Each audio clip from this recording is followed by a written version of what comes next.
Drive out to Mount Hope Cemetery in San Diego, and you'll find a small memorial for 11 Japanese farmers. They didn't die of old age. They drowned on January 27, 1916, when a wall of water 40 feet high tore through the Otay Valley and took them with it.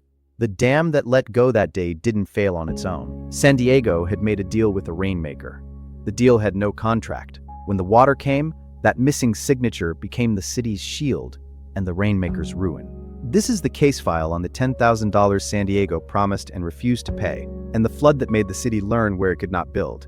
By late 1915, San Diego was running out of water. The Morena Reservoir sat at only 1/3 of its capacity, and the city's population had nearly doubled in the previous 15 years.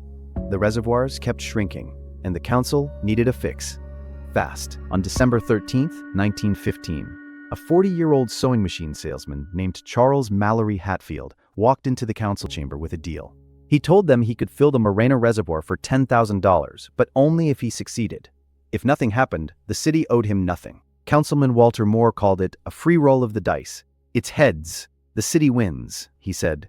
Tails, Hatfield loses. Only one man objected. Councilman Herbert Fay stood up in the chamber and called the whole thing rank foolishness. The rest of the council shook on it anyway. Here's the detail that matters later. Nobody signed a contract, just a handshake and a verbal promise, recorded in the council minutes but never put down as a binding agreement. Hatfield took the deal and disappeared into the woods 60 miles east of the city. On New Year's Day, 1916, he and his brother Joel built a 20-foot wooden tower on the banks of the Morena Reservoir. They set up shallow iron pans at the top and started burning a secret brew of 23 chemicals. Neighbors downwind said the smell was like a Limburger cheese factory had exploded, and farmers reported hearing explosions echoing through the hills. Hatfield called himself a moisture accelerator, not a rainmaker. He simply attracted clouds, and they did the rest. The city wanted to believe him. The reservoirs were low, and the council had just bet $10,000 on a man cooking chemicals in the mountains. They had nothing to lose, or so they thought. 5 days later, it started to drizzle. Within 2 weeks, the reservoirs were climbing. The city celebrated. Then, on January 15th, the sky broke open. 17 inches fell in 5 days. The San Diego River jumped its banks and ran a mile wide through Mission Valley, and Hatfield, still at his tower, told City Hall he'd show them a real rain. The backcountry broke because he had promised more. On January 27th, just after 5 in the afternoon, the Lower Otay Dam collapsed. It had been built in 1897 from dirt reinforced with cement and metal plates, and it was already full when the storms began. Engineers at the time called it sufficient, but no one designed it to hold back a month of record rainfall. The water burst through and became a wall that thundered down the Otay Valley toward the coast. 11 Japanese farmers working the land in the valley were killed. A memorial to them still stands in Mount Hope Cemetery today. A woman who had just given birth the day before was pulled from her home by boat, wrapped in a blanket, clutching her baby against the cold.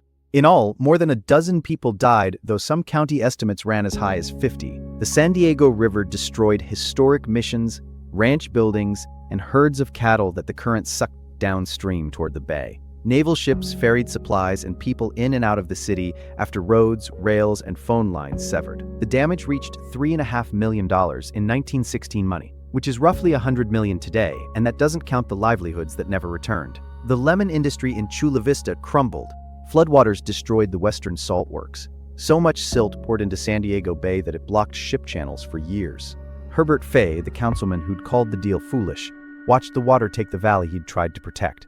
He never said, "I told you so." The record shows he didn't have to. But here's what the receipts show. The United States Weather Bureau recorded that Pacific storms had converged on San Diego from multiple directions. An early version of what we now call El Niño. Hatfield didn't cause the flood. He'd read the long-range pressure trends and seasonal signals better than the city council, and he placed his tower where the rain already gathered. He wasn't a wizard. He was a gambler who understood weather better than the engineers who built the dams. The tragedy wasn't magic. It was meteorology that the city didn't understand, and a dam built from dirt and wishful thinking that was never going to hold. Hatfield walked 60 miles back through the flood to collect his money. He waded through destroyed roads and past farms that had vanished overnight. He believed he'd upheld his end of the bargain. The Morena Reservoir was full, the drought ended, and the $10,000 was owed by the terms of the handshake he'd made with the council in December. But city attorney Terrence Cosgrove was waiting with a legal trap that would have made a contract lawyer weep. Cosgrove told Hatfield that the city would pay the $10,000 only if Hatfield admitted he had caused the rain, because if Hatfield caused the rain, he was liable for every dollar of the $3.5 million in destruction. Homes, bridges, farms, and lives would all be on his balance sheet. If he admitted the flood was an act of God, then he didn't deserve the fee. It was a perfect trap written in city letterhead, and Cosgrove knew exactly what he was doing. He'd constructed a refusal that looked like an offer, and he dared Hatfield to take it. Here's the paper. December 13th, 1915. No signature. No contract, just a handshake the city would later pretend never happened. And the best part, from the city's perspective, was that nobody had signed a contract. Just a handshake in a council chamber, witnessed by men who were now running for cover and rewriting their memories of what they'd promised. Hatfield refused to accept liability for the destruction, so he sued the city instead and dragged the whole mess into court. 2 California courts ruled the rains were an act of God, and the case dragged on for 2 decades before a judge finally dismissed it in 1938. Hatfield never received a penny, and the city never collected on its insurance either. San Diego taxpayers absorbed the repair costs, the claims, and the decades of flood control improvements that followed. Meanwhile, the county's flood management documents began identifying the event as the Hatfield Flood of 1916, turning the rainmaker's name into a benchmark for disaster assessment that engineers still reference when they plan new construction. The receipts are clear. The city built a deal they never intended to honor, and the rainmaker walked into it because he believed his own chemicals worked. The contract that was never signed became the city's shield. The handshake that sealed the agreement became the loophole that broke it. And the $10,000 that Hatfield was promised became the exact price of a flood that no one wanted to claim. So, here's the irony they never planned for. The flood that ruined Charles Hatfield became the engineering foundation of modern San Diego. County floodplain maps still start with the 1916 event as the baseline for flood hazard assessment. When engineers today calculate where water might go, they're still responding to the disaster that Hatfield walked into.